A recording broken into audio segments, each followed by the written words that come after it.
प्यारे श्रोताओं, आज हम आपको सुनाने वाले हैं बुधवार व्रत कथा। इसलिए इस कथा को ध्यान से सुने, बीच में ना छोड़े। समतापुर नगर में मधुसूदन नामक एक व्यक्ति रहता था। वह बहुत धनवान था और मधुसूदन का विवाह बलरामपुर नगर की सुंदर लड़की संगीता से हुआ था। एक बार मधुसूदन अपनी पत्नी को लेने बुधवार के दिन बलरामपुर गया। मधुसूदन ने पत्नी के माता पिता से संगीता को विदा कराने के लिए कहा। माता पिता बोले, बेटा आज बुधवार है और बुधवार को किसी भी शुभ कार्य के लिए यात्रा नहीं करते हैं। लेकिन मधुसूदन नहीं माना। उसने ऐसी शुभ अशुभ की बातों को न मानने की बात कही। दोनों ने बैलगाड़ी से यात्रा प्रारंभ की और 2 कोस की यात्रा के बाद उसकी गाड़ी का एक पहिया टूट गया। वहां से दोनों ने पैदल ही यात्रा शुरू की और रास्ते में संगीता को प्यास लगी। मधुसूदन उसे एक पेड़ के नीचे बैठाकर जल लेने चला गया।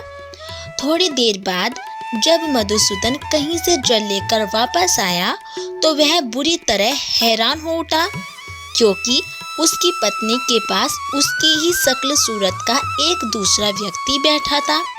संगीता भी मधुसूदन को देखकर हैरान रह गई। वह दोनों में कोई अंतर नहीं कर पाई। मधुसूदन ने उस व्यक्ति से पूछा, तुम कौन हो और मेरी पत्नी के पास क्यों बैठे हो? मधुसूदन की बात सुनकर उस व्यक्ति ने कहा कि अरे भाई, यह मेरी पत्नी संगीता है। मैं अपनी पत्नी को ससुराल से विदा कराकर लाया हूँ। लेकिन तुम कौन हो जो मुझसे ऐसा प्रश्न कर रहे हो? मधुसूदन ने कहा, तुम जरूर कोई चोर या ठग हो। यह मेरी पत्नी संगीता है। मैं इसे पेड़ के नीचे बैठाकर जल लेने गया था।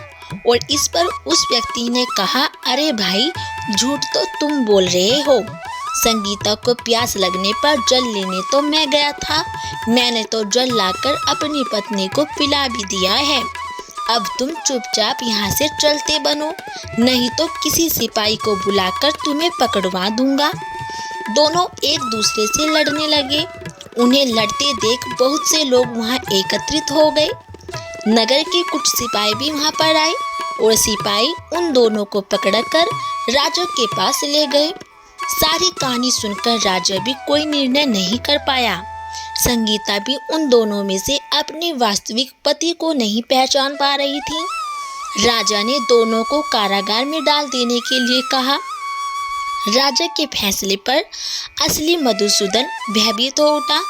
तभी आकाशवाणी हुई, मधुसूदन, तूने संगीता के माता पिता की बात नहीं मानी थी और बुधवार के दिन अपनी ससुराल से प्रस्थान किया था। यह सब भगवान बुद्धदेव के प्रकोप से हुआ है। मधुसूदन ने भगवान बुद्धदेव से प्रार्थना की कि हे भगवान बुद्धदेव, मुझे क्षमा कर दीजिए। मुझसे बड़ी बहुत गलती हुई है। भविष्य में अब कभी बुधवार के दिन यात्रा नहीं करूँगा और सदैव बुधवार को आपका व्रत भी किया करूँगा। मधुसूदन के प्रार्थना करने से भगवान बुद्धदेव ने उसे क्षमा कर दिया और तभी दूसरा व्यक्ति राजा के सामने से गायब हो गया और राजा और दूसरे लोग इस चमत्कार को देख हैरान हो गए। भगवान बुद्धदेव की इस अनुकंपा से राजा ने मधुसूदन और उसकी पत्नी को सम्मान पूर्वक विदा किया। कुछ दूर चलने पर रास्ते में उन्हें बैलगाड़ी मिल गई और बैलगाड़ी का टूटा हुआ पहिया भी जुड़ा हुआ था। दोनों उसमें बैठकर समतापुर की ओर चल दिए। मधुसूदन और उसकी पत्नी संगीता दोनों बुधवार को व्रत करते हुए आनंद पूर्वक जीवन यापन करने लगे। इस तरह भगवान बुद्धदेव की कृपा से उनके यहाँ खुशियाँ बरसने लगी।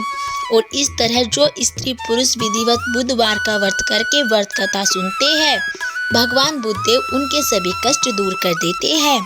तो दोस्तों, ये थी बुधवार व्रत कथा। बुधवार का दिन बुद्धदेव का होता है और भगवान श्री गणेश का जीव का भी होता है। यदि आपको हमारी ये कथा अच्छी लगे तो प्लीज़ हमारी वीडियो को लाइक करें और चैनल को सब्सक्राइब करना ना भूलें।